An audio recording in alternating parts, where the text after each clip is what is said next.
So as we are moving now from Tisha B'Av toward Elul and the whole high holiday period, and we're entering the 6th month of this pandemic, I know I'm really feeling kind of COVID weary, and I suspect other people are as well. So all of this combined kind of led me to thinking a bit more about gratitude. I subscribe to a daily email from the Network for Grateful Living. And this past week, this quote was sent. Faced with demoralization, gratitude has the power to energize. Faced with brokenness, gratitude has the power to heal. Faced with despair, gratitude has the power to bring hope. That's a quote from Robert Emmons. So I would like to experiment this morning. And I'd like us to spend just a minute or two settling down. And as we settle and kind of look inward, I am going to ask each of you, if you're willing to play with me, to do a little bit of a gratitude inventory. Just notice things that come up to mind that you're feeling grateful for right now. We're just going to take a minute or two.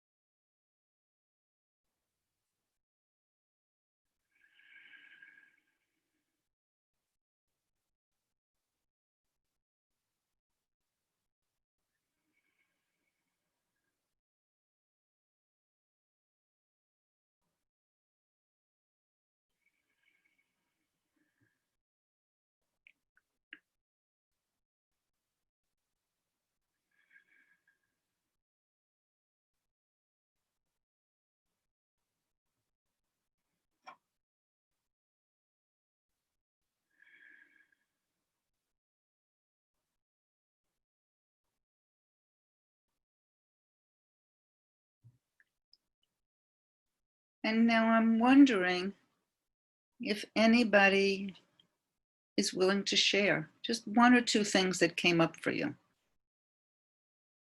And just unmute yourself and share. Go ahead, Haya. Health, the family is still healthy, and finances, we're still doing okay. All of us. Yeah, thank you. Anyone else? I'm grateful that I am able to share my household with somebody else, so that I'm not totally alone right now. I'm grateful. I'm sorry. Go ahead, Nancy. Ruth. I'm grateful that Altan made it to Istanbul, and he had an empty seat next to him, and he wore his face shield the whole time, which is a lot of arguing on my part. And his dad is doing really well. He's coming home from rehab tomorrow.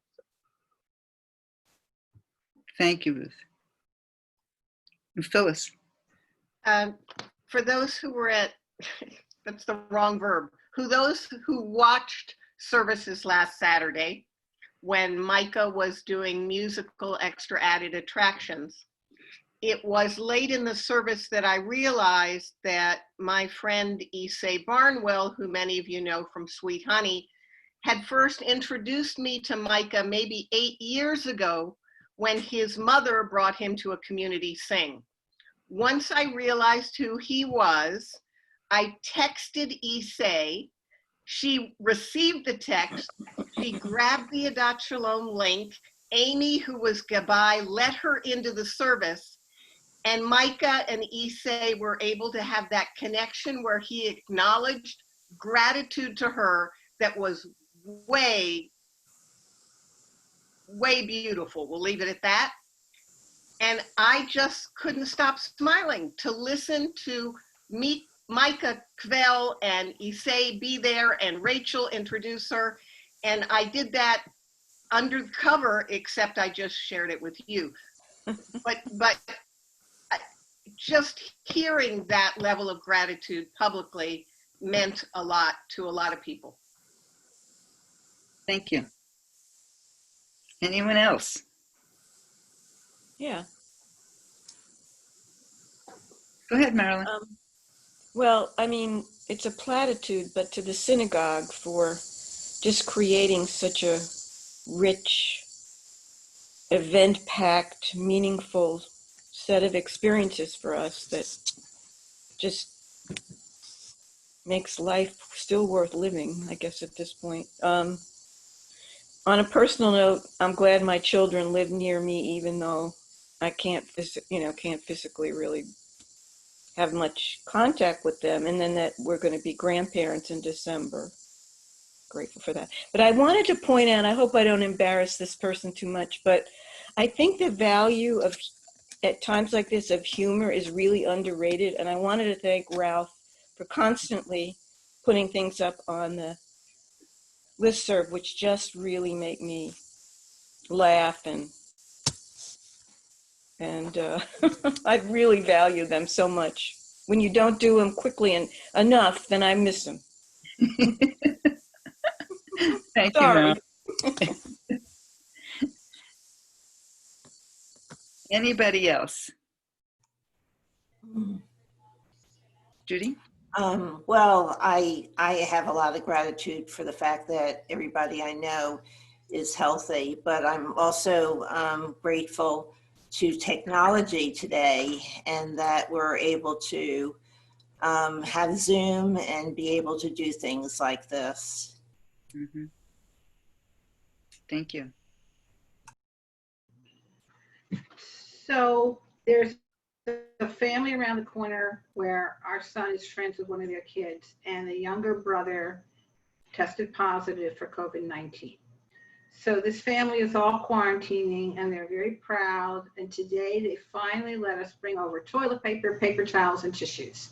They were all out, and they needed it, and they were willing and able to accept help with much appreciation and gratitude, but sometimes it's hard to accept help when you need it. So I felt really good helping them out. Mm-hmm. And I'm grateful for our wind chimes. They sound lovely this morning. Mm-hmm. I just have one. I ditto everything that's been said, everything. Just one more thing. Dachshund must have paired people up with somebody to call them every week. And this person's been calling for 4 months. I thought she would just sort of stop after a while. And it's really lovely to know that it's another connection. I'm getting to know her.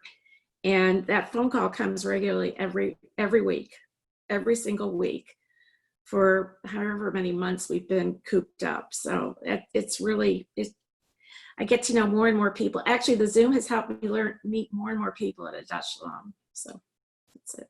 Thank you. Thank you.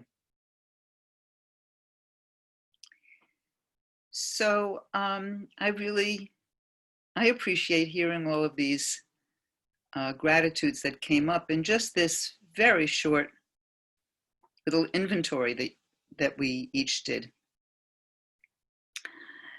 So another one of the quotes that came to me in the last week or so from this website is from Melody Beattie. And she wrote, "Gratitude can turn a meal into a feast, a house into a home, a stranger into a friend. It makes sense of our past, brings peace for today, and creates vision for tomorrow." So I'm going to invite us now Could you say that one more time, please? Would you just read it again? Certainly. I need to hear it again. No problem. Gratitude can turn a meal into a feast, a house into a home, a stranger into a friend. It makes sense of our past, brings peace for today, and creates a vision for tomorrow. So I just want to mention before we go into our sit that any of the quotes or poems that I read, if you want them, just let me know. I'm not holding on to them tight. They're to be shared. So if you want them, I'll send them out. But let's now take our seat and prepare to spend some time in meditation. So I invite you to find your seat.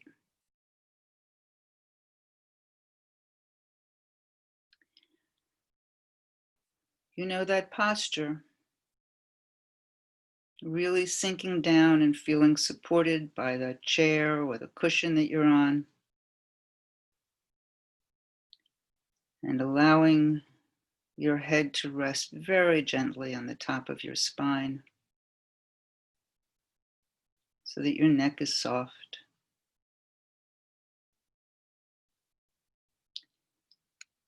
And taking a few cleansing breaths, breathing in and exhaling. With that exhale, really letting go of tension, letting go of whatever needs to be let go of. So another cleansing breath.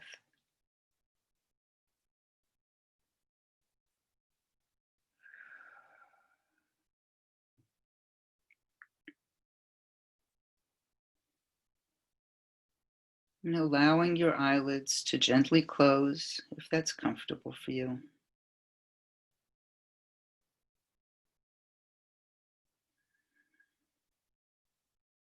And breathing. Being grateful for each breath, particularly those breaths that are not labored.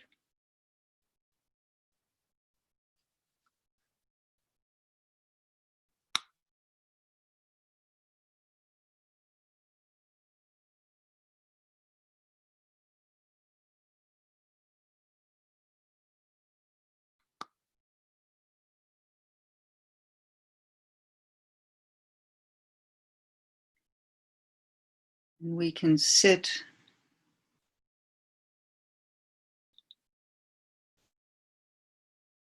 and be grateful for the time and the space to sit like this in community.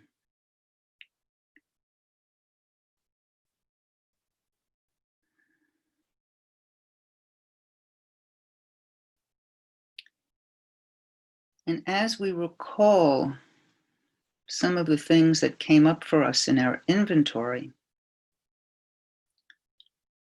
we can feel that sense of gratitude in our bodies.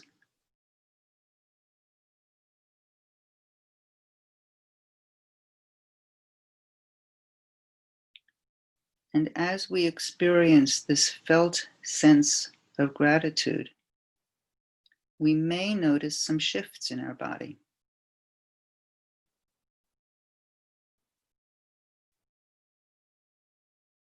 Maybe our heart might feel a bit more expansive.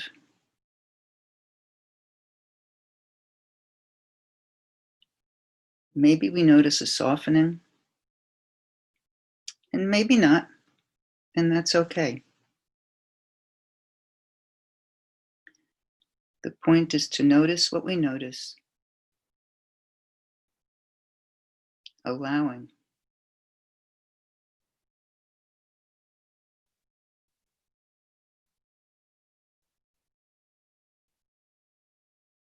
So we can sit in silence now, appreciating that for us at this time, silence is a gift we're giving ourselves.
as we begin to come back to the room, I'd like to end our meditation with this quote from Rumi. Be grateful for your life, every detail of it, and your face will come to shine like a sun, and everyone who sees it will be made glad and peaceful.